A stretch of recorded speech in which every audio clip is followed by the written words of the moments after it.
Welcome to the passages from the View of the Hebrews compared to the Book of Mormon video. Of course, View of the Hebrews was a book written by a pastor named Ethan Smith in 1823, second edition 1825. Of course, that was 5 to 7 years before the Book of Mormon was written. The version that we're going to use for this video is the 1825 version.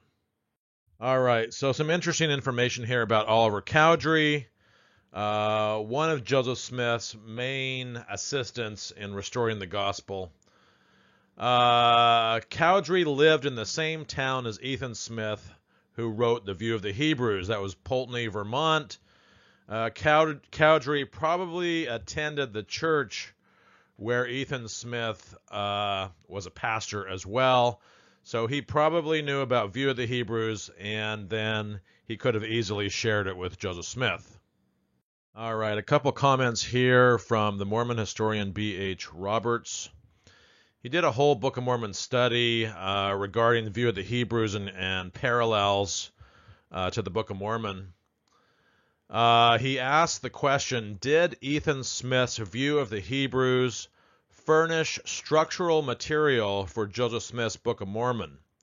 It has been pointed out in these pages that there are many things in the former book, The View of the Hebrews, that might well have suggested many major things in the other. Of course, that's the Book of Mormon. So his thesis is that there was structural material or ideas taken from View of the Hebrews in order to write the Book of Mormon. Pictured above here, we have an essay outline, introduction, background, thesis, kind of a structure. Okay, B.H. Roberts continues here. He's pictured above. Not a few things merely, one or two or half a dozen, but many. That's many parallels between the two books. And it is this fact of many things of similarity and the cumulative forces of them that makes them so serious a menace to Joseph Smith's story of the Book of Mormon's origin. So that's interesting. We have a Mormon historian saying that there's a lot, many parallels here between the two books that makes them so serious a menace to Joseph Smith's story of the Book of Mormon's origin. So kind of bringing up the idea, bringing up a little doubt here of how Joseph Smith may have written the Book of Mormon. All right, a quick comment here by the historian Fawn Ambrody, former Mormon, excommunicated because she wrote the honest book, No Man Knows My History, in 1945. She says, it may never be proved that Joseph saw a View of the Hebrews before writing the Book of Mormon, but the striking parallelisms between the two books hardly leave a case for mere coincidence. So there's so many parallels that she's saying it's probably not a coincidence that the two books are so similar. All right, so let's get to some of the parallels, some of the passages in the View of the Hebrews that we can compare with passages in the Book of Mormon. I did another video on View of the Hebrews that simply went through the parallels without really quoting any passages. This video is going to be a little different. We're going to actually quote and read passages from both books that look like they share some of the same information or parallels. So the first one here, in View of the Hebrews by Ethan Smith, 1825, second edition. All of the passages in this video are going to be from the second edition. It's my understanding that it was about a third larger than the first edition. I think that's what B.H. Roberts said when he was comparing them. So it makes sense to compare it to the 1825 edition, which he added, like I said, about a third more information. Okay, so here's the first passage. Here were the city Jerusalem and the temple to be destroyed for the infidelity, the malice, hypocrisy, and persecution of the Lord of glory. So talking about the city of Jerusalem being destroyed and the temple in Jerusalem that was destroyed. All right, so the Book of Mormon also talks about the city of Jerusalem being destroyed. This example is in Ether 13:5. And he spake also concerning the house of Israel, and the Jerusalem from whence Lehi should come. After it should be destroyed, it should be built up again, a holy city unto the Lord. So there it is, also in the Book of Mormon, Jerusalem being destroyed. All right, both books talk about the scattering of the 10 tribes of Israel. This is from View of the Hebrews. There the 10 tribes of Israel had renounced the house of David and their God, and were hence banished, in other words, scattered, to some unknown region of the world to the present day. All right, so the Book of Mormon talks about this as well. 1 Nephi 22:3. For it appears that the house of Israel, sooner or later, will be scattered upon all the face of the earth, and also among all nations. So you notice I've highlighted some of the words in red. These are the parallels. These are the things that are the same in both books. So pay attention to that which is in red. All right, both books talk about the Hebrews or the Jews coming from the old world to the new world or America. So View of the Hebrews says, from various authors and travelers among the Indians, the fact that the American Indians are the 10 tribes of Israel. So where do the Indians come from? Well, they come from the 10 tribes of Israel. Book of Mormon puts it a little bit differently. All right, so if you've read the Book of Mormon, you know about Lehi's family. They were a Jewish family living in the Jerusalem area. About 600 BC, they wanted to come to the New World, of course, with God's help. So this is what it says in Alma 10, verse 3. And Aminadi was a descendant of Nephi, who was the son of Lehi, who came out of the land of Jerusalem, who was a descendant of Manasseh. That's Lehi and his family. They were descendants of Manasseh. Now, Manasseh is one of the lost 10 tribes of Israel. You can see the 12 tribes pictured above with their names. So it's very similar to the View of the Hebrews. They're Hebrews or Jews coming to America. Ethan Smith says it's the whole 10 tribes. In the Book of Mormon, they identify it more particularly as the tribe of Manasseh, but Manasseh is one of the lost 10 tribes of Israel, so it's very similar. All right, so back to another passage from View of the Hebrews. The whole 10 tribes of Israel were symbolized by the other stick of Ephraim. And he's talking about the stick of Ephraim as being a family branch, but the whole 10 tribes of Israel were symbolized by the stick of Ephraim. Now, there's going to be a similar comment about the Book of Mormon. So Joseph Smith called the Book of Mormon the stick of Ephraim as well. In fact, there was a flyer that went around in the early days of the church, as pictured above.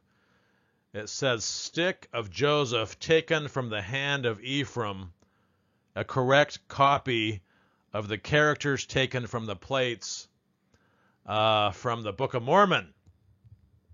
So there was this idea that the Book of Mormon was also the stick of Ephraim. They maybe got that from View of the Hebrews. So let's read a scripture out of the Doctrine and Covenants this time, 27:5. That talks about the Book of Mormon being the stick of Ephraim.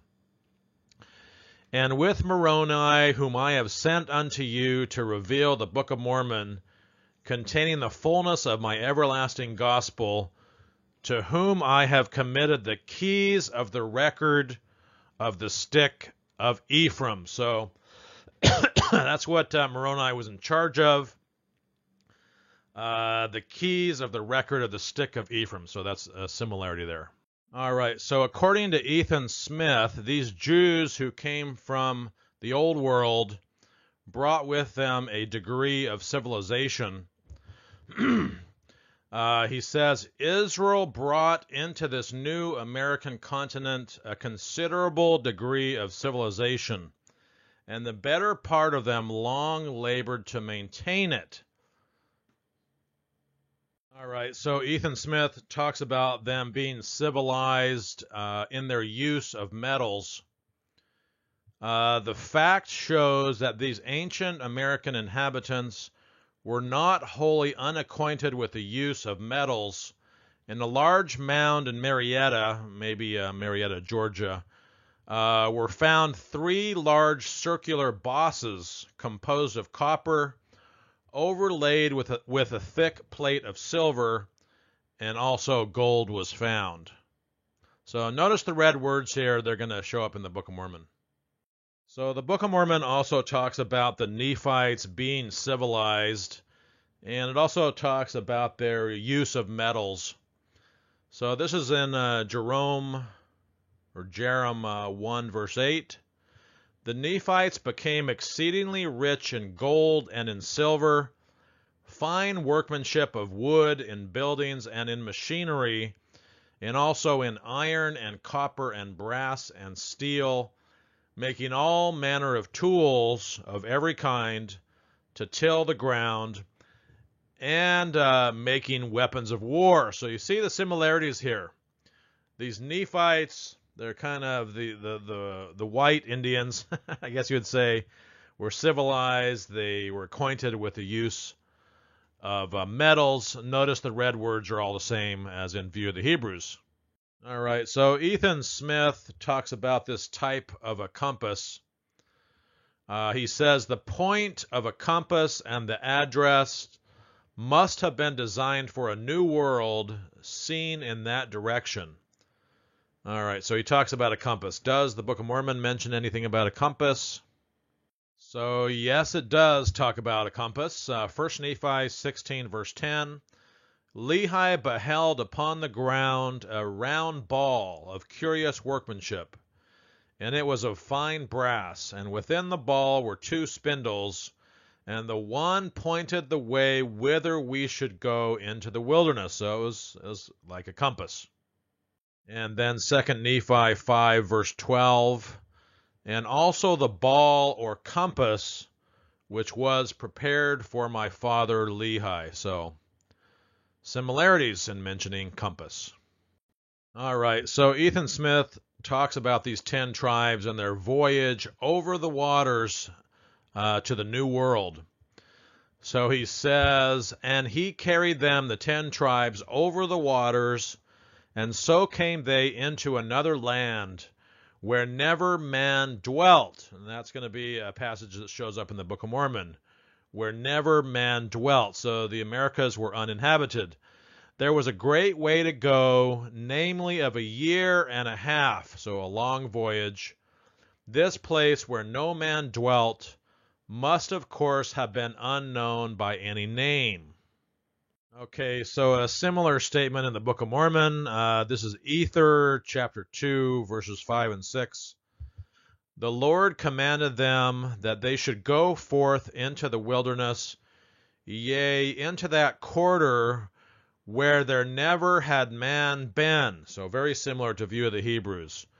Where there never had man been. In other words, Americas were uninhabited. And it came to pass that they did travel in the wilderness and did build barges, pictured above, in which they did cross many waters, so that's similar, being directed continually by the hand of the Lord. All right, so Ethan Smith talks about these Hebrews coming to the isles of the sea. And the Book of Mormon also mentions that same wording. So here he says, and the places from which they, the Hebrews, are recovered are noted, among which are the isles of the sea, or lands away over the sea, certainly then from America. All right, so the Book of Mormon uses the same language here in 2 Nephi 10, verse 20. We have been led to a better land, and we are upon an isle of the sea. It's kind of hard to find images for this. There was a book written called Upon the Isles of the Sea, a Book of Mormon adventure from the Nephite Chronicles. So it's interesting that he uses that language again. They went to an isle of the sea. All right, so both books talk about America being a land of liberty and religious freedom. So Ethan Smith says, Christians in our land, which is America, may well bless God that it is their happy lot to live in this land. And why? Because it is a protecting realm, an asylum of liberty and religion, and this is a land of liberty. Well, the Book of Mormon says something similar. All right, so 2 Nephi 1, verses 5 and 7 says the same thing. We have obtained a land of promise. This is the Americas, a land which is choice above all other lands, and it shall be a land of liberty. All right, so Ethan talks about these Native American Indians worshiping a great spirit who made everything. And it says the same thing in the Book of Mormon. So here's what Ethan says. Here we learn that those far distant savages, Native American Indians, have their great spirit who made everything. So you can see pictured above, he's got his hands outstretched, kind of worshiping that great spirit in the sky. All right, so it says something similar, like I said, in the Book of Mormon, Alma, chapter 18, verses 28 and 29. A Nephite asks a Lamanite question. Believest thou that this great spirit created all things? So very similar to what we read in View of the Hebrews. Believest thou that this great spirit created all things? And he saith, Yes, I believe that he created all things. All right, so Ethan Smith talks about this being, Quetzalcoatl. It's kind of like an American Messiah. So let's read a little bit about what Ethan says about him. He is the most mysterious being of the whole Mexican mythology. So he's mysterious. He is a white and bearded man, so kind of similar to what you think of as Jesus Christ in the Bible. A white and bearded man. His reign was a golden age of the people of Anahuac. Not sure how you say that, but Quetzalcoatl, his reign was a golden age. He preached peace to men, like Jesus. He preached peace to men. He declared to the Cholulans that he would return and govern them again, so that he would come again. That's like Jesus as well. He would return and govern them again and renew their happiness. And he was said to be a Moses-like figure or a type of Christ. So this is what Ethan says about Quetzalcoatl, or you might call him an American Messiah. All right, so here is one artist's rendition of what he may have looked like. The American Messiah, Quetzalcoatl. So after Christ comes to the Americas in the Book of Mormon, they do experience a golden age. So that's similar to View of the Hebrews. This is 4th Nephi chapter 1, verses 16 through 18. Surely there could not be a happier people, and how blessed were they. They prospered until 110 years had passed away. So kind of that golden age. All right, so I'll read this verse pretty quickly here in 3rd Nephi chapter 11, where Jesus Christ comes down out of the sky and visits the Nephites. I guess you can compare him to Quetzalcoatl. They cast their eyes up again towards heaven, and behold, they saw a man descending out of heaven, and he was clothed in a white robe. So again, being white, that's also mentioned in View of the Hebrews.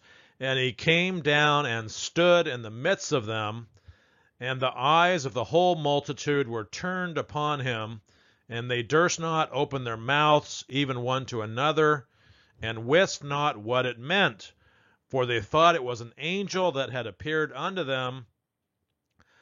He stretched forth his hand and spake unto the people, saying, Behold, I am Jesus Christ. So both books kind of having their Messiah figure. So here's a picture from the Book of Mormon, Jesus Christ descending out of the sky and appearing to the Nephites. So both books talk about the good and bad principle or the opposition in all things.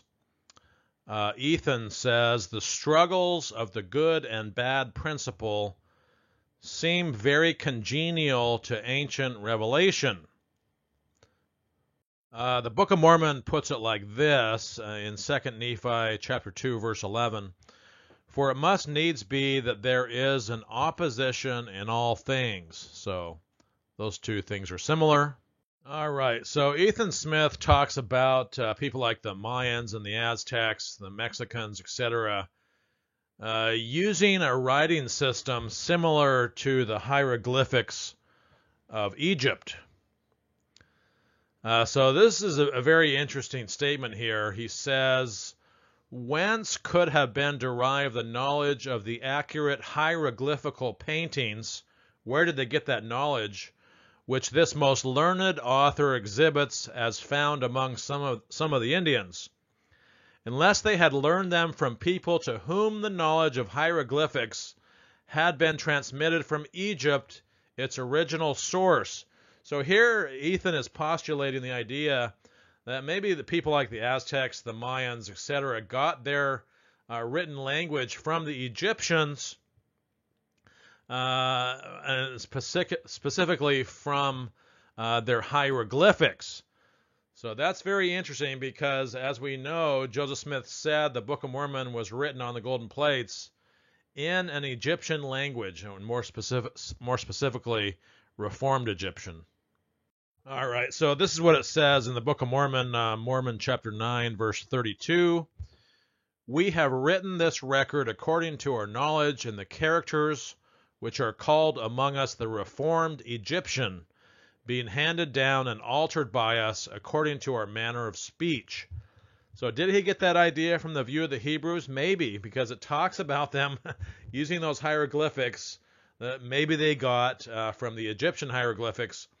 And here we have Joseph Smith saying that the language that they used on the golden plates was Reformed Egyptian. It was a convenient language to have the plates written in because nobody could really verify it at the time. In 1830, nobody could read Egyptian hieroglyphics, so it was a safe language to publish it in, or to say that it was in. Also, Joseph Smith believed that each hieroglyphic meant a big, long string of words. So Joseph Smith is probably thinking that he could fit more on the plates if it was written in some kind of hieroglyphic language. And then, of course, he gave an example of some of the characters that were supposedly on the golden plates, which is pictured above. No expert has been able to verify that those are Egyptian or that they're even real characters. They are just simply chicken scratch. All right, so what is the one true church? Ethan Smith mentions the true church here. In View of the Hebrews, he says, the Hebrew nation, there was for many centuries the cradle of the truth and the only church of God on earth. Well, that's kind of interesting. The Hebrew nation had the only church of God on earth. Of course, the Mormons speak like this as well. In Doctrine and Covenants, chapter 1, or section 1, verse 30, it says, the Mormon church is the only true and living church upon the face of the whole earth. View of the Hebrews also uses some specific words the words of curious workmanship, which is also found in the Book of Mormon. So he says, golden vines with leaves and clusters of grapes of gold were suspended from the ceiling 5 or 6 feet of curious workmanship. And the Book of Mormon in 1 Nephi chapter 16 verse 10 uses the same words. To his great astonishment, he beheld upon the ground a round ball of curious workmanship, and it was of fine brass. And of course, he's talking about that compass or that Liahona. Here's kind of a funny picture. Somebody dressing up for Halloween or for some event as a Liahona or as a compass made of curious workmanship. So Ethan also talked about these high and commanding towers which overlook the temple, maybe as kind of as pictured above here. He says, while famine thus spread desolation, the Romans finally succeeded in removing part of the inner wall and in possessing themselves of the high and commanding tower of Antonio, which seemed to overlook the temple. So does it say something like that in the Book of Mormon? All right, so it says something similar in Mosiah 11, verse 12. And it came to pass that he built a tower near the temple. So notice, it's a tower and it's also near the temple, just as in view of the Hebrews. Yea, a very high tower, which it also says in view of the Hebrews, a high tower, even so high that he could stand upon the top thereof and overlook the land of Shiloh, and also the land of Shemlon. All right, so it also talks in view of the Hebrews about the ancestors of the Native American Indians being white. That's an idea that also shows up in the Book of Mormon. So Ethan says, the Indians in other regions have brought down a tradition that their former ancestors away in a distant region from which they came were white. Their former ancestors in the past, away in a distant region, were white. All right, so a similar concept shows up in the Book of Mormon, 2 Nephi chapter 5, verse 21. And he had caused the cursing to come upon them, yea, even a sore cursing, because of their iniquity. For behold, they had hardened their hearts against him, that they had become like unto a flint, kind of a gray or black color. Wherefore, as they were white and exceedingly fair and delightsome, that they might not be enticing unto my people, the Lord God did cause a skin of blackness to come upon them. So they used to be white, then they committed iniquity and became dark or black. So both books talks about the Native American Indians being filled with pride and boasting. Ethan says that he assures that the Indians are intoxicated with religious pride and they boast. And Alma says something similar in chapter 31, verses 24 to 25. Alma also saw that their hearts were lifted up unto great boasting in their pride. So Ethan talks about them living under colonies, under tyranny, or under a monarchy, you could say, but then they changed their government into a republic. It says the same thing in the Book of Mormon. So here Ethan says, the Mexican small colonies, wearied of tyranny or monarchy, gave themselves republican constitutions. So in other words, they came from a monarchy to a republic. So the passages in the Book of Mormon are a little bit too long to read, but the church historian B.H. Roberts mentions this in the book Studies of the Book of Mormon, 1985, where he goes into a lot of these parallels between the two books. Roberts says the Nephites change from the monarchical, can't say that, they change from the monarchical form of government to a republican form. So Ethan also talks about a theocracy amongst these Native American Indians. He says there was a union of the civil and ecclesiastical power in the same persons of the princes. So in other words, they controlled the government and they controlled the church. A theocracy. So it says something very similar in the Book of Mormon in Mosiah 29:42. Alma was appointed to be the first chief judge in the government, he being also the high priest in the religion. So he is the theocratic leader. He is the chief judge, and he's also the high priest. Very similar to what we read in View of the Hebrews. Pictured above, I believe, is the leader of Iran, theocratic leader Khomeini. And Gid Giddoni was also a similar character. He was a great prophet among them, as also was the chief judge. So another theocratic leader. He was a great prophet, but he was also the chief judge, very similar to Alma. So Ethan talks about this process from going from a monarchy to a republic. He says it is only after long popular struggles, probably wars, that free constitutions can be formed. So he's saying that's what happened with the Native American Indians as well. They had long popular struggles or wars, but were finally able to form a free constitution or a republic.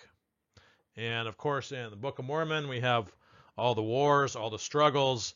We have the same idea of going from that monarchy to a republic. All right, so Ethan talks about the Indians kind of dividing into their own tribes. Good tribes, bad tribes. The bad tribes were in the wilderness and became idle hunters, which doesn't really make sense to me because hunting is not really very idle. It's a lot of work, a lot of hiking around, wounding your animal, tracking your animal, dragging the animal back to camp. It's a lot of physical labor and work, but Ethan calls it idle hunting. The Book of Mormon uses similar words. So in here, Ethan says, finding themselves in a vast wilderness filled with the best of game, most of them fell into a wandering, idle hunting life. So notice those red words. So in the Book of Mormon, 2 Nephi 5:24, it puts it like this. They did become an idle people and did seek in the wilderness for beasts of prey. So interesting they use that same kind of wording, like idle hunters. And another passage from Ethan, and nothing appears more probable than that the greater part of their brethren became savage and wild, kind of like the Lamanites. Most of them fell into a wandering, idle hunting life. All right, a similar passage in Enos 1:20. And they were led by their evil nature, and they became wild and ferocious and a bloodthirsty people, feeding upon beasts of prey and wandering about in the wilderness. All right, back to View of the Hebrews. Instead of well-set hair, baldness. We might suppose that they're shaving their heads with a razor, leaving one small lock on the crown, could constitute the baldness hinted. Well, I don't think they had razors, but anyway, you get the idea here. They're shaving their heads bald. Book of Mormon says something similar. Their heads shaven, and they had their heads shaved that they were naked. So Ethan talks about the civilized Indians and the not-so-civilized Indians, the kind of the savages that were wild. Very similar to the Book of Mormon, the Lamanites and the Nephites. So Ethan says, it is highly probable that the more civilized part continued for many centuries, that tremendous wars were frequent between them and their savage brethren. Well, that's exactly what happens in the Book of Mormon. Okay, so the idea of having tremendous wars between the good Indians and the bad Indians, Nephites and Lamanites, talks about this, a lot in the Book of Mormon. Alma 28 verse 2 is one example. Yea, and tens of thousands of the Lamanites were slain and scattered abroad. So, pretty large war. All right, so in view of the Hebrews, they talk about their cities being walled, also their forts having walls, and making walls out of earth or out of dirt. So here Ethan says, struggling to maintain their existence and to maintain their religious traditions, they would naturally form walled towns and forts and watchtowers. A square fort encompasses 40 acres by a wall of earth. So this idea of building walls out of dirt. All right, so the Book of Mormon talks about forts and banks of earth and walls of stone. Alma 48:8.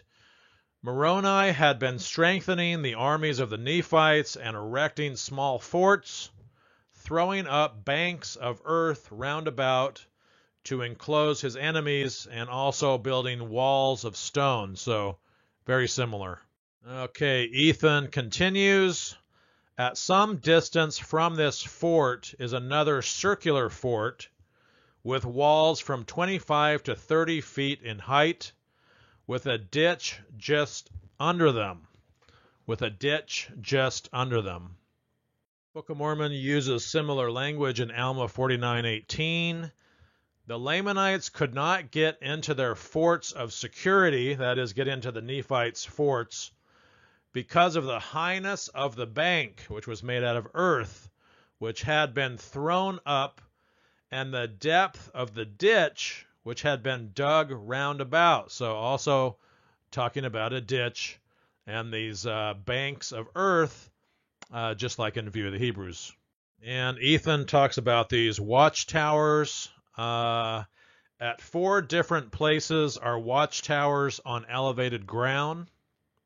And in the Book of Mormon, it also talks about towers. Moroni caused towers to be erected that overlooked those works of pickets, kind of as pictured above, I guess. Alma 50:1-4. All right, view of the Hebrews again. But the more savage tribes prevailed in these wars, and in the process of time, their savage and jealous rage annihilated their more civilized brethren. So this is just like the Book of Mormon. The more savage tribes prevailed. In the Book of Mormon, they're the dark or the black-skinned Native American Indians. And they annihilate their more civilized or the white Indians. All right, Ethan continues. These partially civilized people became extinct. The savages extirpated them after long and dismal wars. So very similar to the Book of Mormon. And the Book of Mormon even uses the word extinct. This is Alma chapter 45. Those which are now numbered among the people of Nephi shall the Lamanites pursue, even until they shall become extinct. In other words, the wild and ferocious Indians, the Lamanites, are going to pursue and attack the Nephites until they are extinct. So using that same word. All right, and in Mormon it talks about the destruction of the Nephites. Mormon 6 verse 1. And now I finish my record concerning the destruction of my people, the Nephites. And it came to pass that we did march before the Lamanites. All right, so Mormon chapter 8 continues here. After the great and tremendous battle at Cumorah, notice that's the same language that they use in view of the Hebrews, tremendous battle. So after that battle, the Lamanites have hunted my people, the Nephites, even until they are no more. In other words, they're extinct. Great and marvelous is the destruction of my people, the Nephites. All right, Ethan talks about swords that have rusted A small sword, the blade thereof was gone by rust.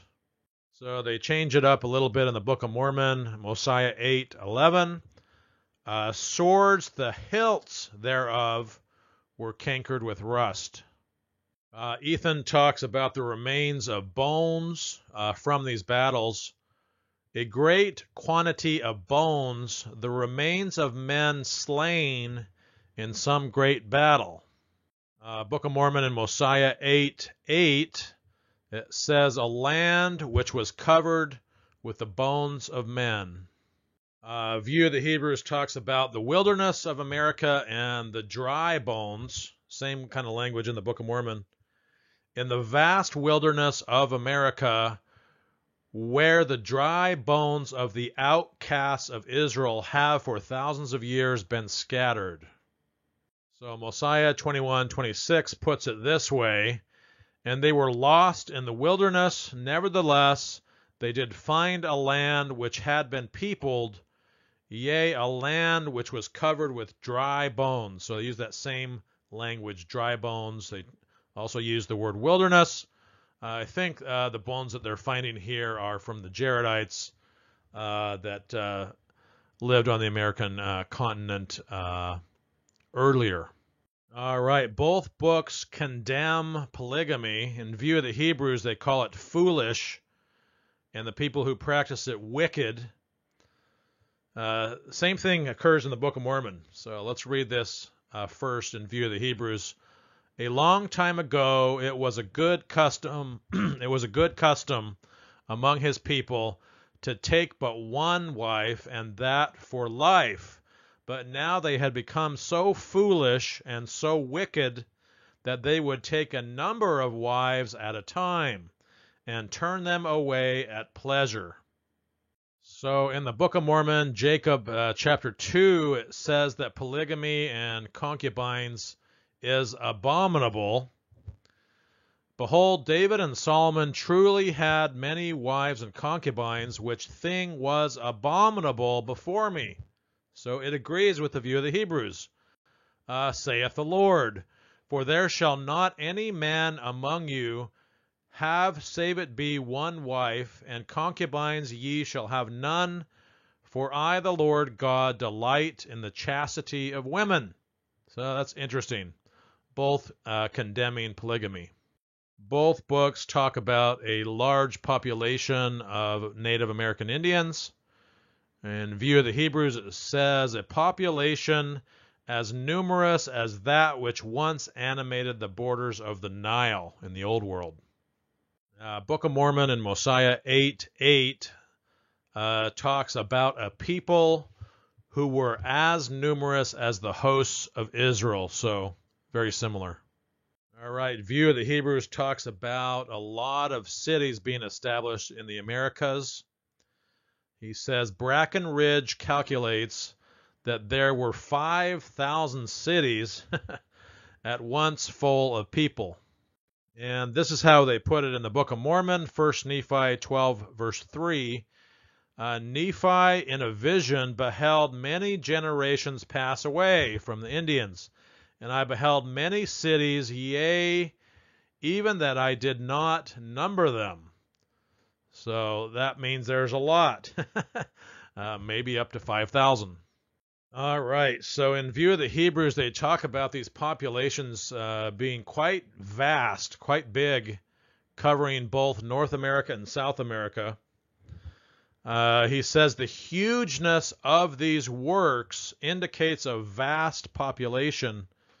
The prediction implies that Israel should wander from sea to sea, from the northern frozen ocean, I guess that means the Arctic Ocean, to the southern ocean at Cape Horn, which is the southernmost tip of Chile, right at the bottom of South America. So all the way up above Canada and the Arctic Ocean, all the way down to the very bottom of South America were the Indians.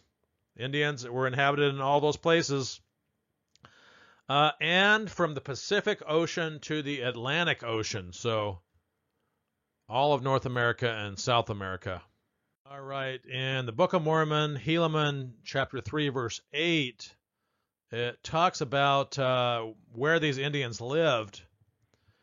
They did multiply and spread, and did go forth from the land southward to the land northward, from the sea south. Is he talking about Cape Horn, all the way to the bottom of South America? From the sea south to the sea north, is he talking about the Arctic Ocean? From the sea west, that may be the Pacific, to the sea east, Atlantic. So if he's getting this from the view of the Hebrews, this may be an accurate rendition of where Joseph Smith placed these ancient American Indians. All right, so again, Ethan Smith talks about the savage Indians killing off the more civilized Indians. He says the better part of the outcast tribes of Israel here in America finally became extinct. That's the better part of the Indians, became extinct under the rage of their more numerous savage brethren. Well, the Book of Mormon also says that the Lamanites were more numerous, these savage Indians. Jerem 1:6, and they were scattered upon much of the face of the land, and the Lamanites also, and they were exceedingly more numerous than were they of the Nephites. So, at least in Jerome, the Lamanites were exceedingly more numerous than the Nephites, similar to what we read on the last slide. All right, both books talk about the Urim and Thummim and a breastplate. The view of the Hebrews, it says, in resemblance of the Urim and Thummim, the American Archimagus wears a breastplate made of white conch shell with 2 holes, and fastens a buckhorn white button to the outside of each, as if in imitation of the precious stones of the Urim. That's interesting. It mentions those things. Okay, Ethan continues. On the breast lay a piece of copper, also a curious stone 5 inches in length. The whole appeared to have been designed to wear upon the neck as a kind of a breastplate. So notice those words in red. They're going to show up on the next slide. Curious stone and breastplate. All right, so in the History of the Church, Volume 5, we have the following.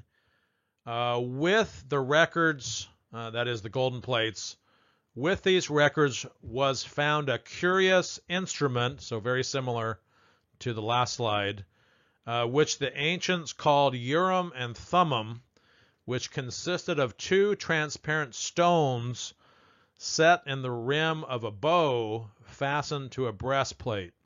So all those words in red, very similar. All right, another breastplate, I guess made out of copper, is also mentioned in view of the Hebrews. On the skeleton's breast lay a piece of copper, which appeared to have been a kind of breastplate. And in the Book of Mormon, they also talk about copper breastplates. Mosiah 8, 9, and 10. They have brought breastplates which are of brass and copper. So very interesting. All right, so a view of the Hebrews also brings up the idea of burying records in ancient America. So let's read through this quickly. Some readers have said if the Indians are of the tribes of Israel, Hebrews and Jews, some decisive evidence of the fact will ere long be exhibited. Would evidence like the following be deemed as verging toward what would be satisfactory? Suppose that an Israelite/Indian should be found to have had in possession some biblical fragment of ancient Hebrew writing. This man dies, and it is buried with him in such a manner as to be long preserved. Kind of like the Book of Mormon plates, right? Biblical fragment written in Hebrew, buried along with a man. Some people afterwards, removing that earth, discover this fragment and ascertain what it is. An article of ancient Israel. Of course, this kind of writing has not been found in ancient America because they were not Hebrews. Anyway, Would such an incident in connection with the traditional evidence already exhibited on this subject be esteemed of some weight? Something like this may possibly have occurred in favor of our Indians being of Israel. Of course, we now know that the ancient Native American Indians came across the land bridge from Asia. They did not speak or write Hebrew. They did not speak or write Egyptian. Here's some of their markings on a wall. This is the kind of stuff that they marked up or that they wrote, these kind of pictures. Not Hebrew, not Egyptian. All right, so Ethan Smith mentions some other written parchments here, supposedly written down by the Native American Indians. Of course, in Hebrew, found in an Indian grave under the earth. Maybe Joseph Smith got the idea for his golden plates from this idea here in View of the Hebrews. There was dug in Pittsfield, Massachusetts, by one of his neighbors, probably from an Indian grave, some written parchments enclosed in a cover of skins.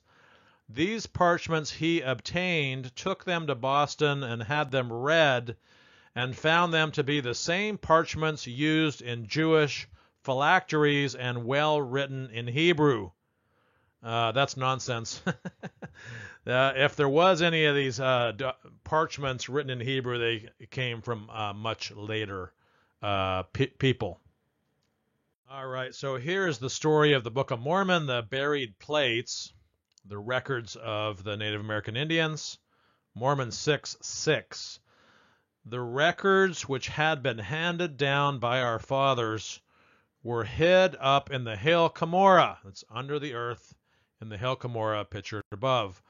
All the records which had been entrusted to me by the hand of the Lord. All right, so in view of the Hebrews, there's this character named Tlaskala. Tlaskala, not sure how you pronounce that. But he's a similar character to the character of Mormon, the writer and compiler of the Book of Mormon on the golden plates. So in view of the Hebrews, it says, we reflect on the care with which their Indian hieroglyphic books were composed. Notice how it says it's in hieroglyphics. So maybe that's where Joseph Smith got the idea that they were Egyptian hieroglyphics. Their hieroglyphic books were composed and kept.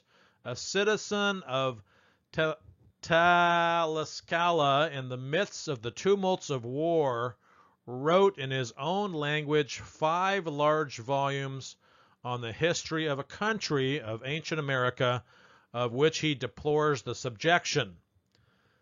So that's interesting. These ancient Indians writing in hieroglyphics 5 volumes of history. This Tlaskala guy. Kind of like Mormon, the writer and compiler of the Book of Mormon plates. All right, another mention of hieroglyphics in view of the Hebrews. The Toltecs in Mexico knew the use of hieroglyphic paintings. All right, so Ethan Smith also talked about converting the Native American Indians into Christians, teaching them the Bible. Book of Mormon says similar things, that the Book of Mormon was written for the Lamanites to teach them biblical Christianity and the Book of Mormon Christianity. So here we go. Let's read this part in view of the Hebrews. Look at the origins of those degraded natives of your continent. Teach them their ancient biblical history, because, of course, the Indians are from Jerusalem. They're Jews. Their former blessings, their being cast away, and the promises of their return. Go, thou nation highly distinguished in the last days, and save the remnant of my people. Well, Joseph Smith had all these same kind of ideas.